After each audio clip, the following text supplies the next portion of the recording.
And even if you're a foreign national arriving at Heathrow Airport, well, if you've said something the authorities don't like, you may well be arrested by 5 armed officers.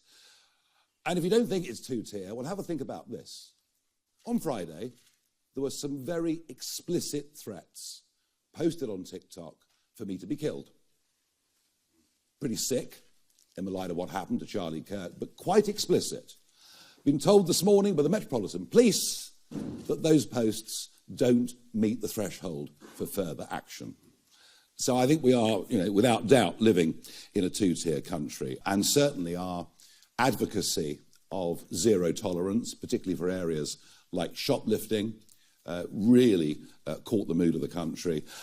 And plus our insistence on stop and search, which interestingly is popular across all sections of society, regardless whether you're on the left, the centre or the right of politics. Sadly, at the same time, free speech has been genuinely under attack, and I think the final implementation of what was well-intentioned legislation, frankly, is quite chilling.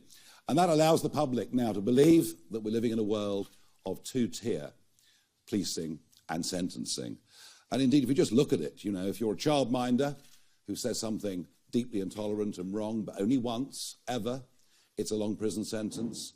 And even if you're a foreign national arriving at Heathrow Airport, well, if you've said something the authorities don't like, you may well be arrested by 5 armed officers.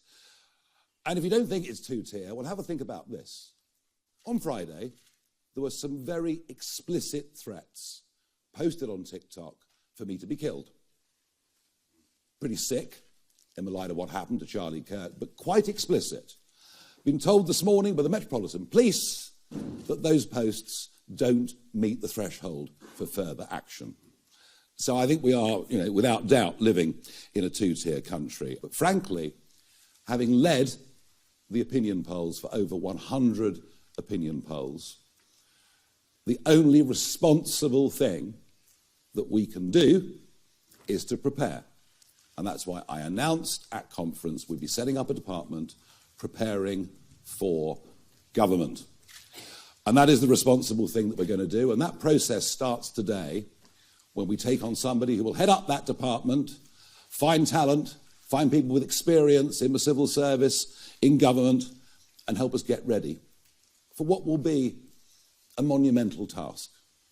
Radical change in a country like this is not easy, but it's necessary, because if it's not done, many of us believe this country will be well and truly sunk. So the man that has been given the job, this enormous responsibility, is a Member of Parliament for East Wiltshire. His name is Danny Kruger, and he joins me, I hope he does, on the stage now.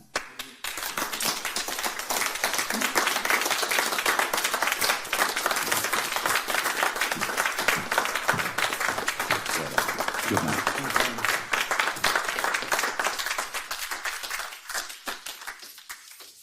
Thank you very much indeed, Nigel.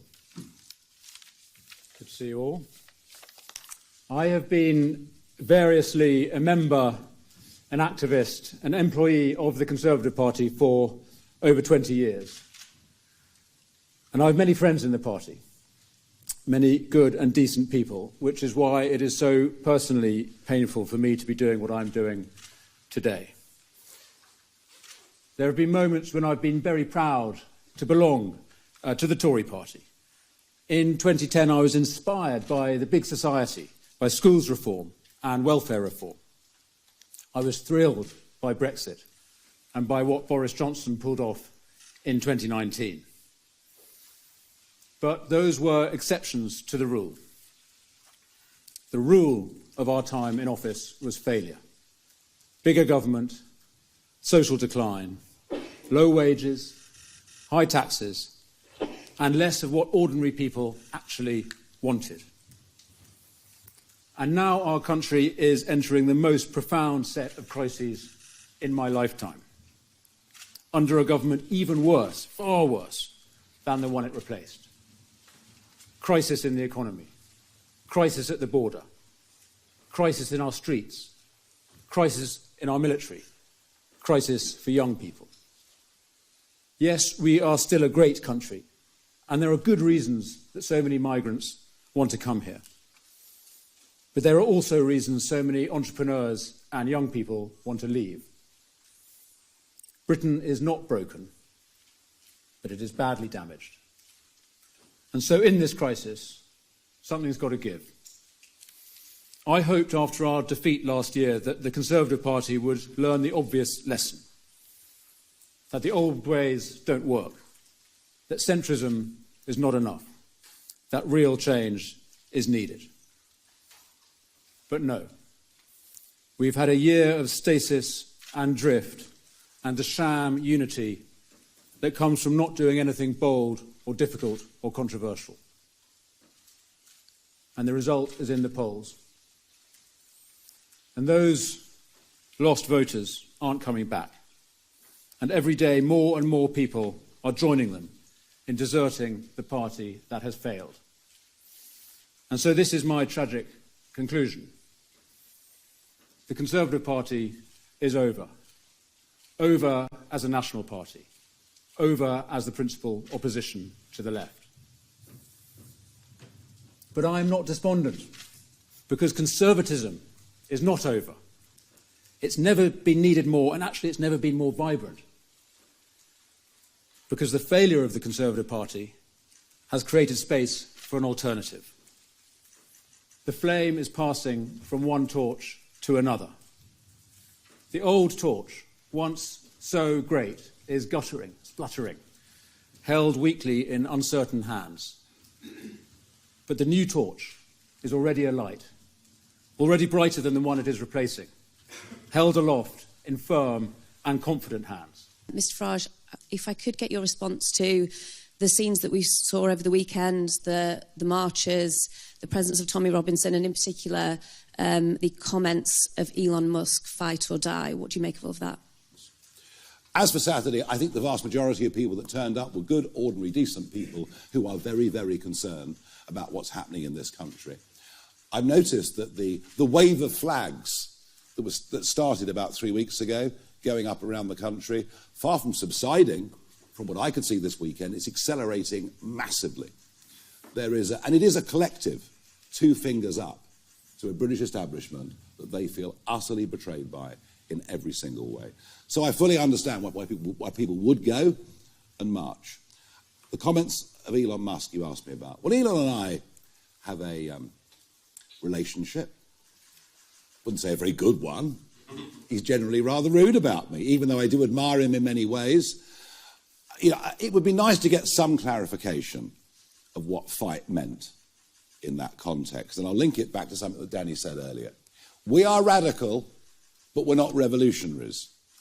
If the fight that Musk was talking about was about standing up for our rights of free speech, if it was about fighting in elections to overcome the established parties, then that absolutely is the fight that we're in. And the reason you asked the question, I think the context of the way the word was used left a degree of ambiguity. Look, I knew Charlie Kirk for virtually 10 years, knew him pretty well, campaigned around America with him, spoke at Turning Point conferences. You know, I knew the guy very, very well, and obviously deeply upset by what happened. Some of the reaction to it was vile.